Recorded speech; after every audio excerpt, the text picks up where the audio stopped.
Greetings, everybody. This is Thunder Hands, or as my friends call me, Thunder. I want to talk about World War III today because at the present time we are witnessing another ramping up of the war cry or the war situation in the Middle East. And this one has to do with Syria. And I want to say today's date, it's August 26, 2013. So that when you watch this later, you'll know what date it was. But anyway, it seems like everybody's talking about this Syria thing, and we've been talking about it for a long time. Those in the know, those who have been watching global events for a while. And the whole thing about the Syrian thing is it's just another domino. It's just another event in the agenda. I mean, it's like a rerun of an old movie. I mean, the gassing, the chemical warfare, weapons of mass destruction.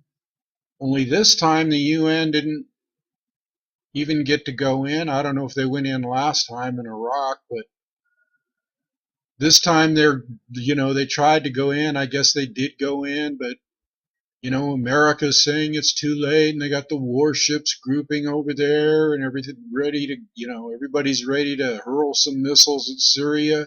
Let me stop right here just for a second. What gives America or the Western powers what gives them the friggin' right to go into a country with a sovereign leader like Syria and just say, hey, we're gonna replace that guy. We don't like him. What gives them that right? That'd be like somebody coming over here and saying, yeah, we don't like Obama. He's out of here. Now, there's things that have happened in the past, like with Gaddafi and Libya. Oh, Gaddafi was such a bad, bad guy, wasn't he? We had to get him out of there because he was a bad guy. He treated his people really, really bad, and he tortured his people, secret police, blah, blah, blah. Same thing with Saddam in Iraq. But guess what, people? Gaddafi was not that bad a guy, okay? And I don't think too many people know this, but every one of his people got a paycheck.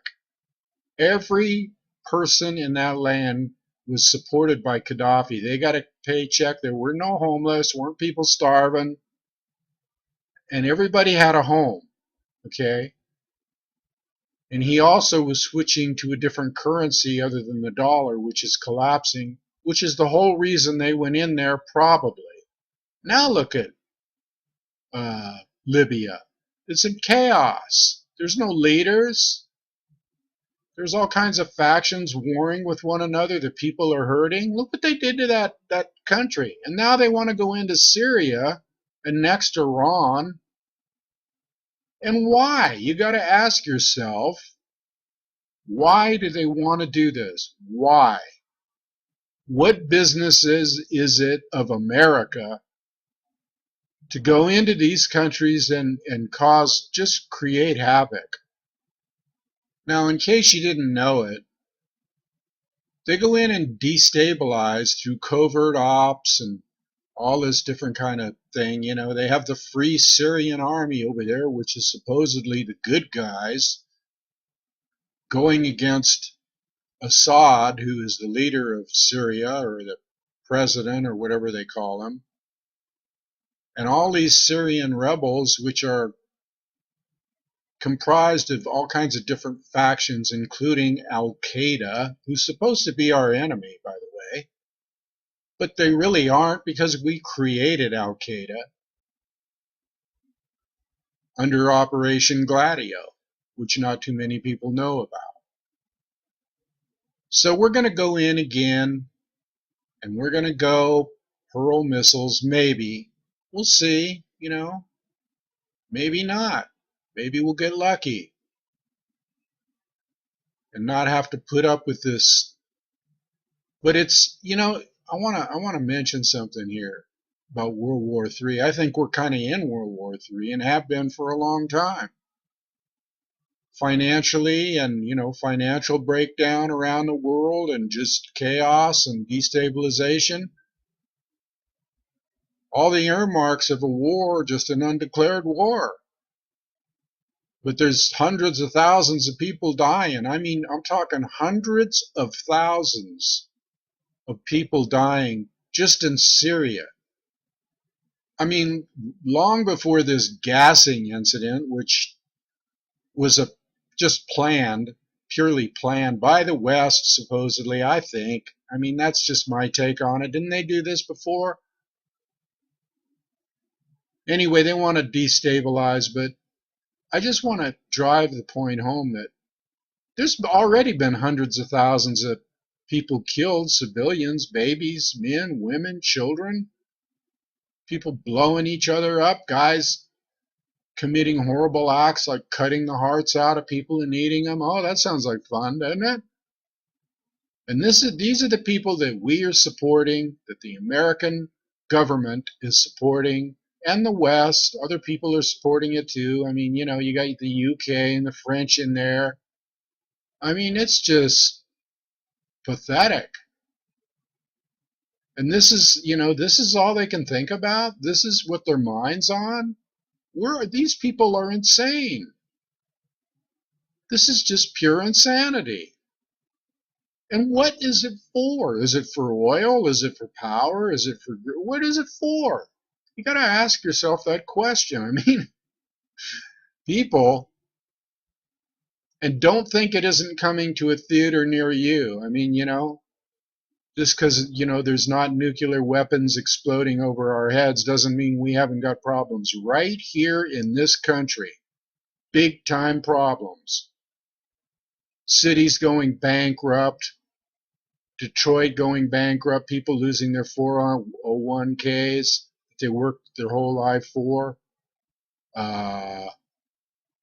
There's other cities. There's a score of cities waiting to file bankruptcy, believe me. So don't think that this can't happen here or won't come here or destabilization won't come here. It's already here. And I'm really sick of these people in this country. I mean, and you might be included in this, turning a blind eye to all this. And, I come out here all the time and I make videos and I post things and try to tell people. Sometimes I don't even know why I'm doing it, other than the fact that it just goes against my grain to see babies and men, women, and children used as grist for the fodder of war by these so-called brilliant leaders that are just outright liars, and their press conference, lying mouthpieces that they put out there. They just outright lie, and Obama lies. He's lied many times, and the NSA, the head of the NSA, lies. They're all liars. Can't trust them. I mean, how do you judge people?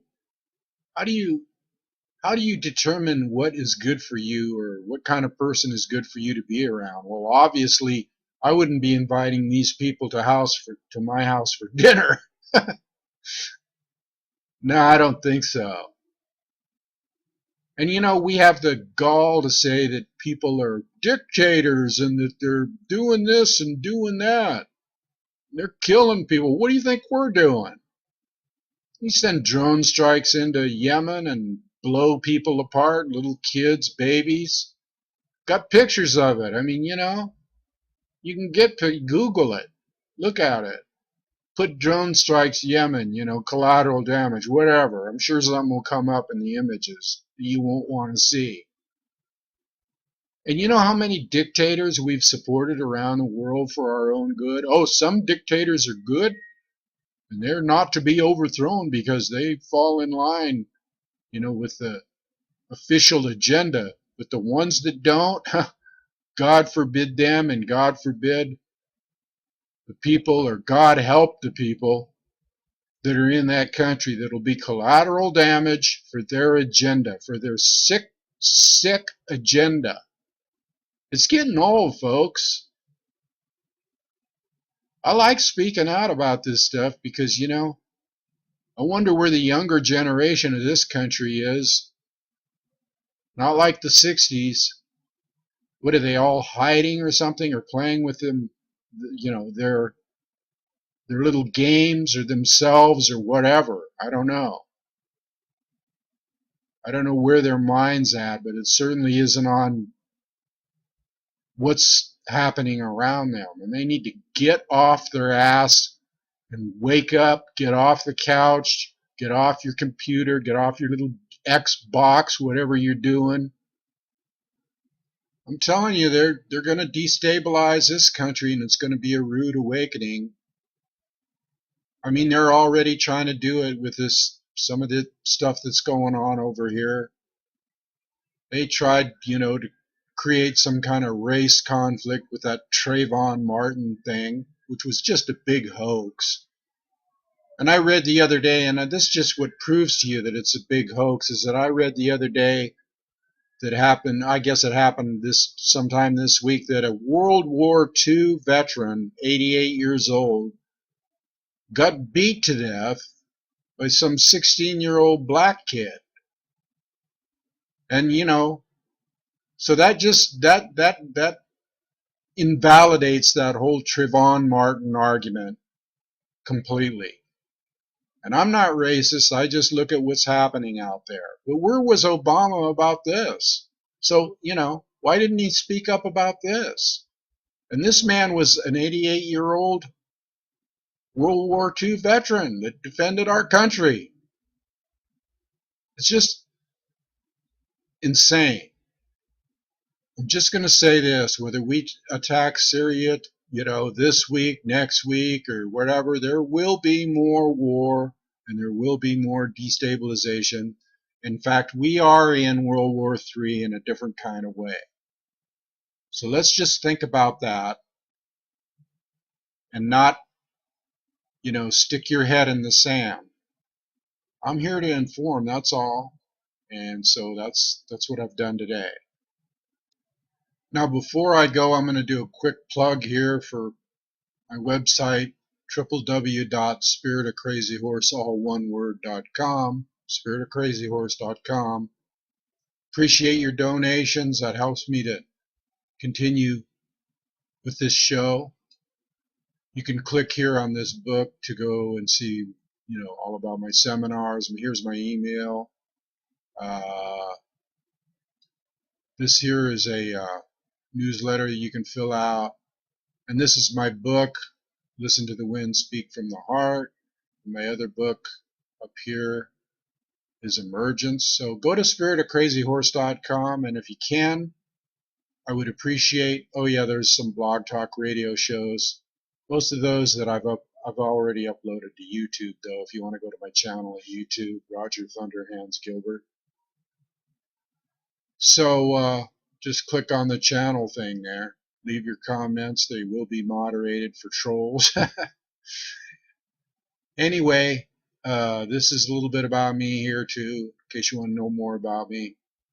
But I want to get this out today, and so blessings to you all. And let's hope that, somehow, somewhere, that we're able to survive this insanity with the war situation. So adios. Take care.